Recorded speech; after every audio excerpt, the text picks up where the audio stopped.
কারামন্ত্রী চন্দ্রনাথ সিংহকে হেফাজতে পেল না ইডি। হেফাজতে নিয়ে কারামন্ত্রীকে জিজ্ঞাসাবাদ করা যাবে না। চলতি মাসের 25 ও 26 তারিখ ইডি দপ্তরে হাজিরা দেবেন চন্দ্রনাথ সিংহ। প্রয়োজন মনে করলে তারপরেও ডাকা যেতে পারে। ইডির দায়ের করা চার্জশিট কেন এত বিলম্বে? প্রশ্ন আদালতের। মন্ত্রীর নথি জমা দিতে কেন বিলম্ব তা নিয়েও প্রশ্ন আদালতে। যেতে হবে, কালকে যাব, নিশ্চয়ই যাব, কারণ আমি প্রথম থেকে সহযোগিতা করে এসেছি। বিচারক নির্দেশনামায় বলছেন যে আপনি নথি জমা দেননি, সেটা নিয়েও কিন্তু বিচারক প্রশ্ন তুলছেন। না, নথি তো আমাকে যেটা চেয়েছিল আমি সবই দিয়েছি, কিন্তু সেকেন্ড দিন যেদিন নিয়ে গেছিলাম সেই তার আগে ওরা চার্জশিট দেখার জন্য ওনারা বললেন যে জাজ কোর্ট না বললে আমরা জিজ্ঞেস করবো না। তখন কালকে আমি যাই, তারা কি চাইছেন দেখি। কোটি কোটি টাকা, প্রায় 12-13 কোটি টাকার একটা হিসেব, সম্পত্তির তথ্য দেওয়া হয়েছে, কি বলবেন এইসব নিয়ে? দেখুন, আমি তো আইডিএস একটা করেছিলাম, সেটা 2001 সাল থেকে, তখন আমাদের সরকার ছিল না। তো 2001 সাল থেকে যে জিনিসগুলো এসছে সেটা আমি 16 সালে ডিক্লারেশন দিয়েছিলাম, এবং 17 সালে আমাকে যে 1 বছর টাইম দেওয়া হয়েছিল, 17 সালে আমি ইনকাম ট্যাক্সের যেটা ডিমান্ড আমি ফুলফিল করেছি। আমি জানি না যে আমি কি অন্যায় করেছি, হয়তো টেকনিক্যাল কিছু ভুল থাকতে পারে। জমির কথা বলা হচ্ছে, এগ্রিকালচার ল্যান্ড তো আমার ফ্যামিলি আছে, তো আমার পরিবারের যে জমি আছে সেটা আমার ফ্যামিলির বাইরে কোনো জমি আমি বলিনি। ফ্যামিলির বাইরেও আমি জমি চাষ করি, কিন্তু সেগুলো আমি বলিনি। আমার পরিবারের ওয়ারিশ 2 জন, আমি আমার খুড়তুতো ভাই। সে যেহেতু ব্যবসা করে, সে জমি দেখে না, সেই হিসাবে পুরো জমিগুলো খরচ চাষ করা সব আমিই করি। এবং অ্যাকাউন্টে যে নগদ টাকা জমা পড়ছে, বলছে কোটি কোটি টাকা নগদ জমা, সেটা তো আমার ক্যাশ ইন হ্যান্ড আছে, সেটা তো 2001 সাল থেকেই আছে। তো 2001 সাল থেকে যে টাকা আছে সেই টাকাটাই আমি জমা দিচ্ছি। গতকাল প্রাকৃতিক দুর্যোগ এবং তারপরে 24 ঘন্টা কিন্তু ইতিমধ্যেই কেটে গিয়েছে। শহরের বহু রাস্তা এখনো জলমগ্ন, যদিও নিম্নচাপের প্রভাবে, অর্থাৎ আগের নিম্নচাপের প্রভাবে সকাল থেকেই আমরা লক্ষ্য করেছি বিভিন্ন জায়গায় বৃষ্টি হয়েছে, এবং কলকাতার সেই সমস্ত রাস্তা, যে সমস্ত রাস্তা গতকাল থেকে জলমগ্ন হয়ে রয়েছে, পুজোর একেবারে পুজো পড়ে গিয়েছে, আছে তৃতীয়ার সকাল থেকেই আমরা দেখেছি কতটা সমস্যায় পড়েছেন সাধারণ মানুষ।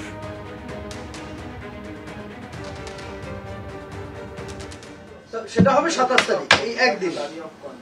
হ্যাঁ, 26 তারিখ থেকে 27 তারিখ, 26 থেকে এই 27-এর আপনার 28-এর মর্নিং পর্যন্ত, এটা হচ্ছে আপনার ডিউরেশন। আচ্ছা, আর 30 তারিখ যেটা জেনারেট করবে সেটার এফেক্টটা কতদিন থাকতে পারে? সেটা 30 তারিখে তো হবে না, তারপরে হবে আর কি। হ্যাঁ, ঘূর্ণাবর্ত সেটা কেমন হবে সেটা এখনো অতটা ম্যাচিউর নয়। হ্যাঁ, হলেও সেটা 1-2। হ্যাঁ, সেই ডেটটা এখন বলা মুশকিল আর কি, বুঝতে পেরেছেন? সেই ডেটটা এখন বলা মুশকিল। ফের দুর্যোগের ভ্রুকুটি। বেলা গড়াতেই কলকাতায় দফায় দফায় বৃষ্টি। নিম্নচাপের প্রভাব এখনো কাটেনি, তার জেরেই বৃষ্টিপাত। কাল নতুন করে বঙ্গোপসাগরে নিম্নচাপ তৈরি হবার কথা। কাল থেকে ফের একাধিক জেলায় ভারী বৃষ্টিপাতের সতর্কতা। আগামী শনিবার থেকে বজ্রবিদ্যুৎ সহ বৃষ্টি হবে কলকাতাতেও। গতকাল ভোর পর্যন্ত কলকাতায় 185 মিলিমিটারের বেশি বৃষ্টিপাত হয়েছে। 24 ঘন্টায় বৃষ্টিপাতের পরিমাণ 251 মিলিমিটার। 1978 সালের এই সেপ্টেম্বরেই 24 ঘন্টায় কলকাতায় প্রায় 370 মিলিমিটার বৃষ্টিপাত হয়েছিল। তার জেরে ব্যাপক বন্যা পরিস্থিতি তৈরি হয় কলকাতা ও দক্ষিণবঙ্গের একটা বড় অংশে। 1986 সালে 26শে সেপ্টেম্বরে 24 ঘন্টায় কলকাতায় প্রায় 270 মিলিমিটার বৃষ্টি হয়। 2007 সালে 25শে সেপ্টেম্বর 24 ঘন্টায় কলকাতায় বৃষ্টিপাতের পরিমাণ ছিল 174.4 মিলিমিটার। আর সোমবার রাতে বৃষ্টির পরিমাণ 251.4 মিলিমিটার।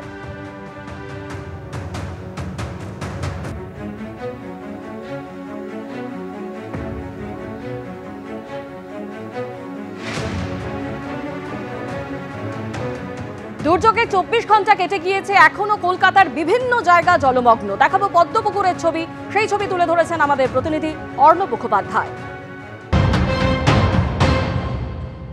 পদ্মপুকুর ইউথ অ্যাসোসিয়েশন, তাদের পুজোটাই হয় হচ্ছে এখানে একটি পুকুর রয়েছে, সেই পুকুরে তাদের পুজো হয়। কিন্তু এই বৃষ্টির ফলে পুকুরের জল বেড়ে যাওয়ার জন্য তাদের যে মণ্ডপ, সেই মণ্ডপ রীতিমতো ক্ষতিগ্রস্ত হয়েছে। তুমি দেখতে পারবে যে ঠিক কতটা পরিমাণ জল উঠে গিয়েছে। পুকুরের জলস্তর যেহেতু বেড়েছে, তারা পুকুরের ওপরে মণ্ডপ করেন, কিন্তু মণ্ডপটা একটু তুলে করেন, কিন্তু পুকুরের জলস্তর বেড়ে যাওয়ায় মণ্ডপের নিচের অংশ যে কলসি দিয়ে সাজানো হয়েছিল সেগুলো রীতিমতো ভাসতে শুরু করে দিয়েছে প্রায় কলসিগুলো। এমনকি এখানে দেবী দুর্গার যে মূর্তি, সেই মূর্তিটিকে সরানো যায়নি, সেটি জলের মধ্যে রয়েছে এবং উদ্যোক্তারা আশঙ্কা করছেন যে এই যে মূর্তি সেটাকে সরাতে গেলে সেটা ভেঙে যেতে পারে। কিন্তু তার সঙ্গে সঙ্গে অন্যান্য দেবতাদের যে মূর্তি তাদের ঠাঁই হয়েছে ক্লাব ঘরেতে ঠাঁই হয়েছে। তার কারণ হচ্ছে সেই মূর্তিগুলো নিয়ে চলে যাওয়া হয়েছে। এখানে উদ্যোক্তারা রয়েছেন। এই বৃষ্টিতে কি অবস্থায় পড়েছে? অবস্থা বলছে দেখতেই তো পাচ্ছেন। আমরা একটা 1 বছর ধরে পরিকল্পনা করে পুজোটাকে নামিয়েছিলাম। আমাদের পুজোর থিম ছিল জল ছবি, সে জলেই চলে গেল মনে হচ্ছে। কারণ আমাদের সারাদিন এই পরিশ্রম এই সব বেকার যাচ্ছে, কারণ এখনো জল দেখতে পাচ্ছেন, ঠাকুর জলের তলায় ডুবে আছে। উদ্বোধন কবে ছিল? আজকেই ছিল। আর তো মনে হচ্ছে তা হবে না।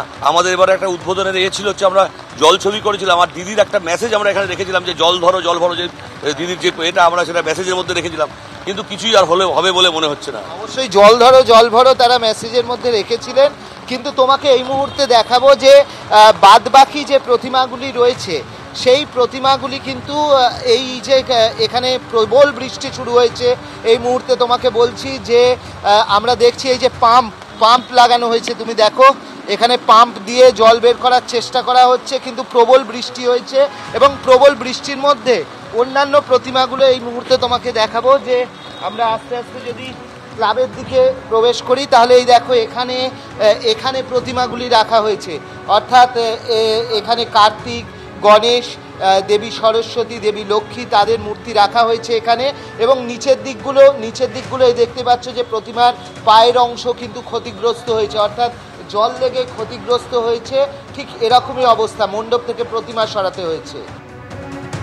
পদ্মপুকুরের এই পুজো প্যান্ডেলই শুধু নয়, কলকাতা শহরের অনেক প্যান্ডেলের ভেতরেই কিন্তু ইতিমধ্যেই জল ঢুকে গিয়েছে। দেখাবো চালতা বাগানের ছবি। চালতা বাগানেও কিন্তু একইভাবে পুজো শ্রীহীন। সেই ছবি তুলে ধরেছেন আমাদের প্রতিনিধি সুকান্ত মুখোপাধ্যায়। উত্তর কলকাতা যে কটি পুজো রয়েছে তার মধ্যে চালতা বাগান সার্বজনীন পুজো কিন্তু অন্যতম ডেস্টিনেশন হয়, কিন্তু সেই চালতা বাগানের ছবি তৃতীয়ার দিনকে কেমন তোমাকে সরাসরি কৌশিক কর্মকার দেখাবে। ঘড়িতে বাজে 9:30, 24 ঘন্টা পেরিয়ে গেছে এবং আজকে সকালে কিছুক্ষণ আগে কলকাতা পুরসভার তরফে এই জেট পাম্প আনা হয়েছে এবং এই মুহূর্তে তারা কাজ করছে, জল নামানোর যে কাজ সেটা তারা করছেন।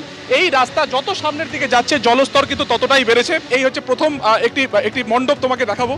গত পরশু পর্যন্ত যেখানে একেবারে তৎপরতার সাথে কাজ হচ্ছিল সেই মণ্ডপ কিন্তু যথেষ্ট ক্ষতিগ্রস্ত হয়েছে।